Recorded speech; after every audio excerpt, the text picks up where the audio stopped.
This lesson introduces the speaking section of the IELTS exam. The general training and academic versions of the IELTS have exactly the same speaking section, so we don't need to discuss differences between them in this lesson. Okay, so as an overview, your speaking section is an in-person interview. You will meet with an examiner who's going to ask you questions and give you some tasks to do to demonstrate your speaking ability. An interesting part of the IELTS exam is that you can take your speaking section on a different day as your paper test. Your paper test is your listening, reading, and writing sections. Those you need to take on the same day. But the speaking section can be on a different day. Some students like to do that. They like to split up the two parts of the exam, usually because maybe they will feel more rested or focused by separating them and putting them on different days. I know other students really prefer to take them on the same day, and most of the time I think that's because those students want to get mentally prepared for their big IELTS day and then just get past it, get it all over with, okay? Think about what will work best for you. Really make your decision based on what's going to give you the best chance at a high score. So the speaking exam is not a long portion. It's only 11 to 15 minutes, okay, but it is intense, all right? You are going to be speaking almost that entire time, and so you do need to prepare for it very, very well.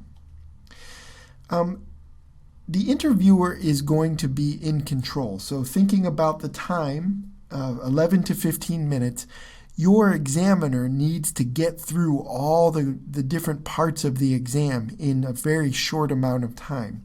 So your examiner is going to be in control of the time. He or she may cut you off or maybe ask you to change topics or answer a different question before you feel that you've answered something completely and fully.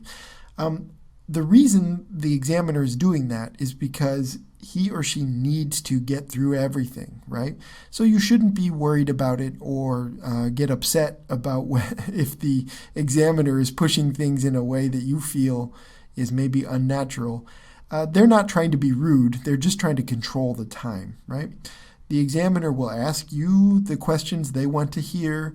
Your only job is not to worry about what they're doing, but just worry about answering their questions the best you can. Okay, so let's look at the exam format. What can you expect? Well, there are 3 sections to the speaking test. Section 1 is the easiest part of the exam. The questions are going to just be about basic personal information, about your family, questions about your hometown, maybe your hobbies or academic interests, places you've traveled, that kind of thing will be what the examiner will ask you to discuss.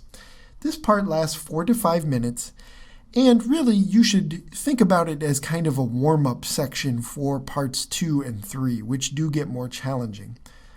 So just answer the simple questions the best you can. If you've been speaking English for a while and using it in your life in any capacity at all, you probably have discussed these topics that will come up in part 1 of the exam. Okay, so a monologue is the part 2. A monologue is basically another word for a speech, right? You're going to give a very short speech. So here's how it works. The whole section, the whole part 2 lasts about 3 to 4 minutes. You're going to have a card that your examiner gives you, and on the card is going to be a topic. All right, you have 1 minute to prepare a short speech based on the topic and the points that you need to discuss on that card. Okay, so you'll take a minute, you'll brainstorm, you'll plan a little bit, and then you'll speak, you'll give your monologue for about 1 to 2 minutes. After that, Your examiner will probably ask you some follow-up questions about what you said. Okay, section 3 then is the most challenging section. Here, the interview will resume, okay, and for about 4 to 5 minutes, your examiner is going to ask you more follow-up questions about the topic that you discussed in section 2, but now the questions are going to get more challenging. Your examiner is going to ask you for your perspective, your opinion about a variety of things, and you're going to have to answer with more complicated responses because they are longer and more detailed. And the questions the examiner will ask you will require more advanced vocabulary, more advanced grammar in order to answer them successfully. Okay, the questions tend to be more abstract, all right, and the topics just a little more complex. In our speaking lessons, we will focus on section 3 of the exam so that you know how to answer those questions the best you can. All right, for now, you should go to the link below to take a look at some sample IELTS speaking questions, and they offer some example responses from students as well in order to sort of see what the questions and answers look like for each of these sections. Okay, let's very quickly talk about scoring. We will describe scoring in much more detail in the speaking lessons, all right? But just so you get an idea. The following criteria are used to assess your speaking. Criteria is another word for just sort of what kinds of factors or what kind of measurements are they looking at when they're trying to assess how well you speak. All right, so these are the 4 sets of measurements they're using. They're going to try to measure your fluency. How smoothly do you speak? Do you really have a lot of pauses where you're looking for words and you don't really know how to describe an idea, or can you speak very fluently and quickly and really express ideas in an easy way without a lot of effort? Okay? Coherence is your ability to connect ideas together. So all of your ideas make sense and flow together in a very logical way. Lexical resource is a really fancy way of saying you have a really good vocabulary. So lexical resource is a measurement of your vocabulary. Grammatical range, how many different grammatical structures can you use? How complex is your knowledge of English grammar, and how easily and fluently can you use grammatical structures accurately when you speak? Pronunciation is the last one, and for pronunciation, you don't really need to worry about your accent. It's not about accent, okay? Almost everybody who takes the IELTS speaking section has some kind of accent, which is just the normal influence of your native language on your speaking in English. No, pronunciation is more about whether or not you have problems that make you difficult to understand. Sounds that do not really sound like English at all, or words you mispronounce, okay? Any patterns in your speaking that really make it tough for your examiner to comprehend what you're saying. That can be a problem on the IELTS. Check out below the speaking criteria. I've put a link there to the IELTS exam. There you can go and look at the different band levels, right? So band 6, band 7, or 8, whatever you're targeting, and look at each of these 4 different ways that they're measuring your speaking ability, and you can see in detail what they expect for each band level on the exam. Okay, a final important point is that the examiner is not scoring you on your ideas, okay? So the examiner is not going to check whether or not what you said is true or false, okay? You shouldn't say things that seem unreasonable or unusual or strange, but you don't always need to give your true opinion or say things that are 100% factual. If it's easier for you to say something that maybe isn't exactly true, you should do that on the speaking section because really your examiner does not care and will not check whether your statements are true or false. Okay, so how to do well on the speaking exam.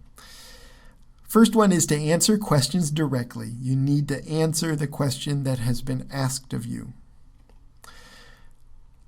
You need to limit long pauses or confusing speech, right? So this is about fluency. You need to be able to speak without really struggling to find the words and the appropriate thing to say. You need to show off your vocabulary. You need to have a wide-ranging vocabulary on the speaking exam to do really, really, really well, okay? Really, this is about avoiding repeating the same words over and over or just simply using very basic vocabulary the whole time, okay? On the other side, you should not use vocabulary you're not really comfortable with. If you don't really have a strong sense of how to use a word, you shouldn't use it on your speaking section because if you do use it incorrectly, your examiner will notice. You need to use a lot of different grammar structures, okay? You don't need to worry about this very much. The questions your examiner asks you will require you to use a variety of grammar, okay? So it's not something you need to really be thinking about directly as you're taking the exam. But if you have problems with your grammar, you should be studying grammar steadily before your exam day so you can do better and better on the speaking test. Okay, you'll need to practice timing, especially for part 2 of the exam. So practice with example question cards, taking 1 minute, preparing an answer, and then giving a short speech. You should do that over and over and over. And again, when we get to your speaking lessons, I'll give you advice on how to practice for section 2. Another point, you want to avoid topics and ideas you don't know how to discuss. Okay, this is about that point, your examiner isn't going to check whether or not what you say is factual. Okay, if your examiner asks you a question about, let's say, your hobby, and you don't know how to discuss your hobby in English, you should really avoid that topic and maybe think of something you can describe. If you don't know how to discuss your true hobby, then maybe you should say something like soccer or swimming or going to the beach, whatever it is that you can describe better and that you'll be able to speak more fluently about. That's a better choice, okay? So don't get into things that you don't really know how to describe to the best of your ability on exam day. Okay, last point here, don't use memorized language, especially for part 1. I know some students have gone in and tried to memorize a little monologue, example sentences of things they could say about their family or their interests or things like that. It's perfectly fine to study dialogues and other, basic scenarios that you might encounter, especially for part 1. But don't go into exam day and expect that you will be able to use memorized language. The problem with memorized language is that you are going to have a problem answering questions directly. And if your examiner thinks that you are using memorized language, he or she will definitely count your score down. So don't study that way. You need to study to prepare to speak fluently to the questions that are asked of you on your exam. Okay, so to review, the IELTS speaking section is an in-person interview with 3 sections, okay? Your only job on all 3 sections is to demonstrate your fluency. The 3 parts of the test are part 1 with the basic questions and topics about you. Part 2 is a monologue or a short speech where you give responses to a prompt on a card. And the third part is a more in-depth discussion, more complicated questions about the topic that you gave a speech about in part 2. Go and study the criteria for the exam. Go look at the link below. You can find detailed information about how each of the band levels is scored, and you should know and have a sense of what they're expecting for the band level that you are trying to achieve. Okay, so that is our overview of the speaking section. Go to the speaking lessons to find more detailed strategies and tips for each of these points.